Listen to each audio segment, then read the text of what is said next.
പാലക്കാട് ജില്ലയിൽ തൂക്കുഭരണം വന്ന പഞ്ചായത്തുകളിൽ 2 എണ്ണം UDF-ന് ലഭിക്കും. വടക്കാഞ്ചേരി, അടിലൂർ പഞ്ചായത്തുകളിൽ സ്വതന്ത്രരുടെ സഹായത്തോടെ ഭരണം പിടിക്കാനാണ് കോൺഗ്രസ് നീക്കം. 5 പഞ്ചായത്തുകളിൽ നറുക്കെടുപ്പ് വേണ്ടിവരും. ഇരുത്തേമ്പതി പഞ്ചായത്തിൽ CPM-ന് ഭൂരിപക്ഷമുണ്ടെങ്കിലും പഞ്ചായത്ത് പ്രസിഡന്റ് സ്ഥാനം കോൺഗ്രസിന് ലഭിക്കും. 7 ഗ്രാമപഞ്ചായത്തുകളിലാണ് ഒപ്പത്തിനൊപ്പം വന്നത്. വടക്കഞ്ചേരി പഞ്ചായത്തിൽ 9 LDF, 9 UDF, 3 NDA, 1 സ്വതന്ത്രൻ എന്നിങ്ങനെയാണ് കക്ഷിനില. സ്വതന്ത്രനായ C. പ്രസാദിനെ പഞ്ചായത്ത് പ്രസിഡന്റാക്കി UDF 30 വർഷങ്ങൾക്ക് ശേഷം ഭരണം ഉറപ്പിച്ചു. മുൻ CPM ലോക്കൽ സെക്രട്ടറിയായ പ്രസാദ് CPM-മായി അകൽച്ചയിലാണ്. അയിലൂർ പഞ്ചായത്തിൽ 8 LDF, 8 UDF, 2 BJP, 1 സ്വതന്ത്രൻ എന്നിങ്ങനെയാണ് കക്ഷിനില. സ്വതന്ത്രയായി വിജയിച്ച രാജേശ്വരിയും UDF-ന് പിന്തുണ അറിയിച്ചിട്ടുണ്ട്.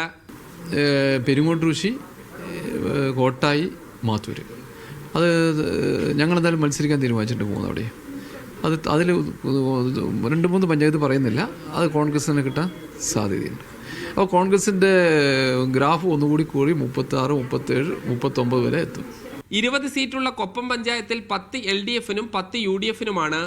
പറളി പഞ്ചായത്തിൽ 8 മെമ്പർമാർ LDF-നും 8 മെമ്പർമാർ NDA-ക്കും 5 മെമ്പർമാർ UDF-നുമാണുള്ളത്. ചളവറ, കോട്ടായി, മാത്തൂർ പഞ്ചായത്തുകളിലും LDF-ഉം UDF-ഉം ഒപ്പത്തിനൊപ്പമാണ്.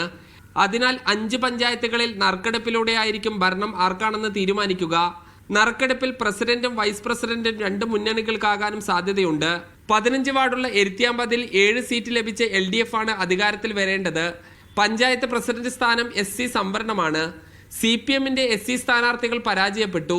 5 സീറ്റുള്ള കോൺഗ്രസിന് 2 പേർ SC വിഭാഗത്തിൽ നിന്നുള്ളവരാണ്. കോൺഗ്രസിന്റെ മെമ്പർമാരായ രേണുക, ശ്രീജ എന്നിവരിൽ ആരെങ്കിലും ഒരാളെ പഞ്ചായത്ത് പ്രസിഡന്റാക്കും. മീഡിയ 1 പാലക്കാട്.